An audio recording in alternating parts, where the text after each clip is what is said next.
తమిళనాడు రాజకీయాలు ప్రతి గంటకు మారిపోతూ ఉన్నాయి.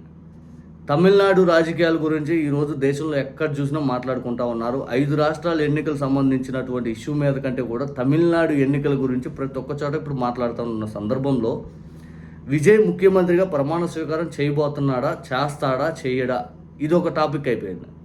ఇక అంతిమంగా విజయ్కి 108 మంది ఎమ్మెల్యేలు, ఈయన రాజీనామా చేసిన సీట్ తోటి 107, తర్వాత కాంగ్రెస్ వాళ్ళు ఒక 5, తర్వాత సిపిఐ సిపిఎం వాళ్ళు ఒక 4, ఇంకా విజయ్కి షార్టేజ్ వచ్చేసింది. ఈ షార్టేజ్ అనేది వీసీకి పార్టీ అనే వాళ్ళు నిన్న మద్దతు ఇస్తామని చెప్పి ప్రకటన చేసినప్పటికీ లేక ఇవ్వలేదు. ఏం లేక అంటే వాళ్ళు ఏదో డిమాండ్లు, వాళ్ళు డిప్యూటీ సీఎం అంటారు, వాళ్ళు ఉన్నారు 2 ఎమ్మెల్యేలు. వాళ్ళు 2 ఎమ్మెల్యేలు ఎంతలా ఉన్న హడావుడి చేయడంతో మళ్ళీ వాళ్ళతో పాటు చర్చలు కూర్చొని మళ్ళీ ఈ రోజంతా వాళ్ళతో పాటు చర్చలతోటి అది 4 గంటల ప్రకటన చేస్తామని వాళ్ళు చెప్పడం, ఆ 4 గంటల ప్రకటన అనేది అయిపోయిందా లేదా అని చెప్పి ఎవరు మీడియాలో ఎక్కడ క్లారిటీ రావట్లా. అసలు పూర్తిగా విజయ్ని ముప్పు తిప్పులు పెడుతున్న సందర్భంలో విజయ్ తన గేమ్ అనేది తను ఆడుతానే ఉన్నాడు అనిపిస్తూ ఉంది ఒక ఇన్సిడెంట్ తోటి. అదేంటంటే ఏఐడిఎంకేలో చీలిక. ఏఐడిఎంకేలో అగ్రనేతగా ఉన్నటువంటి షణ్ముఖం అని చెప్పి ఒక ఆయన మొన్న 6వ తారీఖునే ప్రకటన చేశాడు. ఏఐడిఎంకే అనే పార్టీ విజయ్కి మద్దతు ఇచ్చి విజయ్ని ముఖ్యమంత్రి కూర్చోబెడితే బాగుంటుంది ఇప్పుడున్న పరిస్థితులు అని చెప్పి షణ్ముఖం అని చెప్పి ఆయన 6వ తారీఖుకే ప్రకటన చేశాడు. ఆయన ఈపీఎస్ అప్పటికప్పుడు తెసిపోయి ఈ ఎమ్మెల్యేలందరిని తెసిపోయి పుదుచ్చేరి రిసార్ట్లో పెట్టాడు. తీరా ఈరోజు వాళ్ళందరిని పిలుచుకొచ్చి మీటింగ్ ఏర్పాటు చేసే క్రమంలో ఈ షణ్ముఖం అనే ఆయన ఈ చీలిక వర్గం ఏఐడిఎంకేలో చీలిక తీసుకొచ్చి ఆ వర్గంతో దాదాపు 20 మంది ఎమ్మెల్యేలు పై చిలుకు ఆ ఎమ్మెల్యేలతోటి ఈ షణ్ముఖం ఇంట్లో మీటింగ్ ఏర్పాటు చేసి వీళ్ళందరినీ విజయ్కి మద్దతు ఇవ్వాలి అని కోరే విధంగా జరుగుతూ ఉంది. ఇక ట్విస్ట్ ఏంటంటే అర్జున్ అథర్వ అని చెప్పి ఒకతను ఉన్నాడు విజయ్కి రైట్ హ్యాండ్. ఇప్పుడు టీవీకేలో ఆయన కూడా ఎమ్మెల్యే. వాళ్ళ సొంత అత్త ఏఐడిఎంకేలో ఎమ్మెల్యే.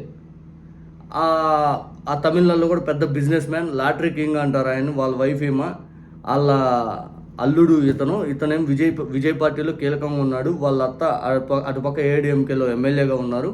ఇప్పుడు వీళ్ళతో పాటు కొంతమంది ఎమ్మెల్యేలను తీసుకొచ్చే సూచనలు కూడా కనపడతా ఉన్నాయంట ఏఐడిఎంకే నుంచి. అంతిమంగా విజయ్ అయితే మాత్రం ప్రమాణ స్వీకారం చేస్తాడు. కానీ ఇక్కడ ఎవరు మద్దతుతో చేస్తాడు? వీసీకి వాళ్ళు లెటర్ ఇస్తారా, లేకపోతే ఏఐడిఎంకే చీలిక వర్గం వచ్చి విజయ్కి మద్దతు తెలుపుతుందా, లేకపోతే ఏం జరుగుతుందని తెలియట్లేదు. అంతిమంగా విజయ్ గేమ్ అయితే విజయ్ ఆడుకుంటానే వస్తున్నాడు. విజయ్ డైరెక్ట్గా ఈ ఉన్నటువంటి చితక పార్టీలతో చర్చలు జరుపుతున్నట్టుగా జరిపి ఒక పక్క అతిపెద్ద పార్టీ అయినటువంటి ఏఐడిఎంకేని చీలిక తెచ్చే విధంగా కూడా నడిచే విధంగా ప్రయత్నిస్తున్నట్టు కనపడతా ఉంది.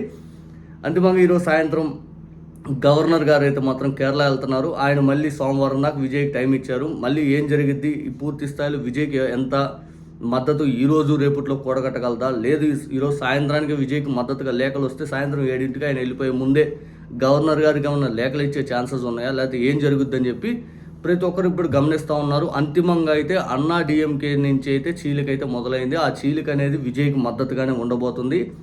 దాదాపు 20 మంది ఎమ్మెల్యేలు పైగా అన్నా డిఎంకే నుంచి అయితే చీలిపోతూ ఉన్నారు. ఇది ఒక రకంగా ఈపీఎస్కి అయితే మాత్రం షాకే. ఈపీఎస్ నిన్న ఆయన దినకరన్ పంపించి అన్నా డిఎంకే ఈయన్ని పిలుచుకొచ్చి ముఖ్యమంత్రి ప్రమాణ స్వీకారానికి మీరు ఆహ్వానించాలి ప్రభుత్వ ఏర్పాటుకు అని చెప్పి ఈయన తరపున ఉన్నటువంటి దినకరన్ పంపించాడు.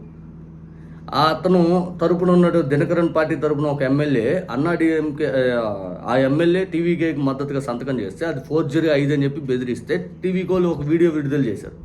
ఇది ఫోర్జరీ కాదు నాయన, నీ అంతా నువ్వు ఇష్టపడి సంతకం పెట్టిందేగా ఇదని. పూర్తిగా ఇప్పుడు హీట్గా నడుస్తున్నటువంటి ఈ ఎన్నికల ప్రక్రియలో అంతిమంగా విజయ్కి మద్దతుగా అన్నా డిఎంకే తరపున చీలిక వర్గం ఇటు వచ్చే అవకాశం అయితే బలంగా కనపడతా ఉంది. టోటల్గా ఏం జరిగిద్దని మనకు రేపు సాయంత్రంలోకి క్లియర్ అయిపోద్ది. మ్యాక్సిమం ఆయన గవర్నర్ గారు సోమవారం దా టైం ఇచ్చారు కాబట్టి ఈ సోమవారంలోపు ఇంకా తర్వాత ఆయన డెసిషన్ తీసుకుని వెళ్ళి ఇదే ఫైనల్ అయిపోయేటట్టుంది.